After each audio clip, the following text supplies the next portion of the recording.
بسم اللہ الرحمن الرحیم۔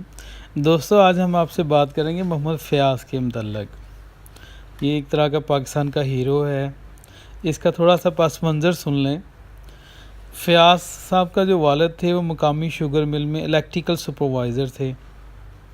بڑے ہی یہ لوگ غریب لوگ ہیں۔ ان کے والد کے 6 بچے اور سیلری صرف 7000۔ والد نے بڑی کوشش کی کہ فیاض کو پڑھائے، مگر تعلیم میں اس کا دل نہیں لگا۔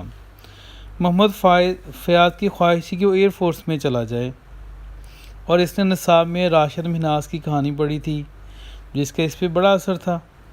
فیاض نے میٹرک کرنے کی کوشش کی مگر ناکام رہا۔ تاہم والد سے الیکٹریکل شعبے کے متعلق کچھ نہ کچھ چیزیں سیکھ لیں، جن پہ کام کر کے اس کو کچھ عبور بھی حاصل کر لیا۔ یہ 2007 یا 2008 کی بات ہے کہ فیاض کے والد صاحب بیمار ہو گئے۔ ان کے معاشی حالات پہلے ہی ٹھیک نہیں تھے اور وہ فوت ہو گئے۔ اب اس کی ساری گھر کی ذمہ داریاں، اس کی خود بھی شادی ہوئی تھی، ٹھیک ہے نا، پورے گھر کی ذمہ داری محمد فیاض پہ پڑ گئی۔ اس نے چوکیداری کا کام شروع کر لیا، ٹھیک ہے نا، گھر کا بڑا تھا، ساری ذمہ داریاں اسی کی تھی، شادی پہلے ہی ہو چکی تھی، خود بھی اس کے 4 بچے تھے۔ اب یہ سب سے پہلے اس کے جہاد بننے کا خیال کہاں سے شروع ہوا ہے؟ حالانکہ اتنے برے حالات ہیں، اس کا مطلب یہ ہے کہ اگر آپ کی لگن سچی ہے تو پھر کوئی مسئلہ نہیں ہے۔ اس نے ایک ڈاکومنٹری مووی دیکھی نیشنل جیوگرافک پہ۔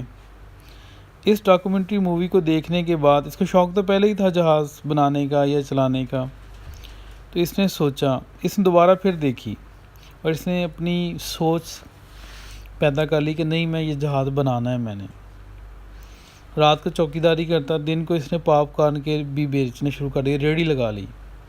اس طرح مہینے میں 13-14 ہزار 20 ہزار تک کمانا شروع ہو گیا۔ 2018 میں اس نے سب سے پہلے 15 ہارس پاور کا انجن کے ساتھ وہ چھوٹا سا طیارہ تیار کر چکا تھا۔ اس کی اس نے تجرباتی پرواز بھی کی۔ اس کا گاؤں ہے 32 SP پاک پتن میں۔ طیارہ آدھے گھنٹے تک 4 فٹ تک ہوا میں بلند ہوا اور پھر کھیتوں میں آ گرا۔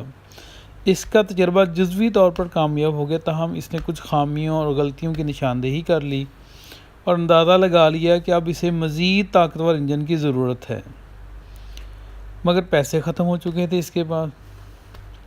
اب اس کے پاس تھوڑی سی زمین تھی، اس نے وہ بھی بیچ دی، بینک سے کچھ قرض لیا، ٹھیک ہے نا جی، اور اس طریقے سے اس نے اپنا خواب جو تھا وہ مکمل کر لیا۔ تجربہ باقی تھا۔ اس نے سرکاری بابوؤں نے فیاض کو تجربے کی اجازت دی، نہ سول ایویشن احکام تک بھی اس کی رسائی کی رہنمائی نہیں کی۔ اب اس نے اپنے ٹرالے کو 13 مارچ کو جناب رکھا اور قریبی علاقے عارف والا تجربہ گاہ کے لیے پہنچ گیا، تجربہ کرنے کے لیے۔ اب انہیں جوڑنے لگا تو کسی نے پولیس کو بھی اطلاع کر دی، تو کسی نے جیو نیوز عارف والا کے متحرک نمائندے نام بٹ کو بھی اطلاع دے دی۔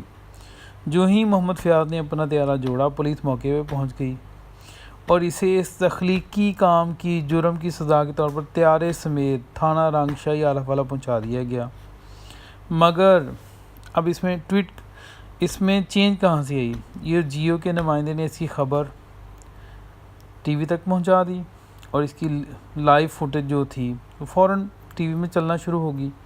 خبر نشر ہوتے ہی پاکستان سمیت دنیا بھر میں محمد فیاض کا نام اس کی تخلیق کی وجہ سے جانا جانے لگا۔ ٹی وی چینل اس خبر کے پیچھے لگے، سوشل میڈیا پہ یہ عام ہو گئی۔ محمد فیاض کو تھانے میں بند کر دیا گیا۔ پولیس نے اس کے ساتھ زبانی طور پہ بدتمیزی بھی کی اور اس پر 2-3 دفعہ لگا کے مقدمہ بھی درج کر لیا، لیکن اگلے ہی روز سوشل میڈیا کا پریشر اور میڈیا میں کیونکہ یہ بات عام ہو گئی تھی، اس کو رہا کر دیا گیا۔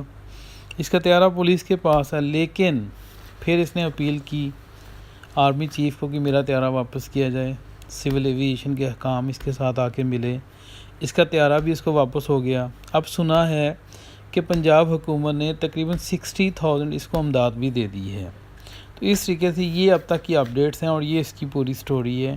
اس سے پہلے جب اس نے طیارہ بنا لیا، یہ تقریباً جو مقامی حکام ہوتے ہیں، ڈی سی وغیرہ اور دوسرے لوگ، ان سب کے آفیسز میں جاتا رہا، لیکن کسی نے بھی اس کی بات نہیں سنی، اور کبھی کسی نے سنی بھی تو وہ اس کا مذاق اڑاتا رہا۔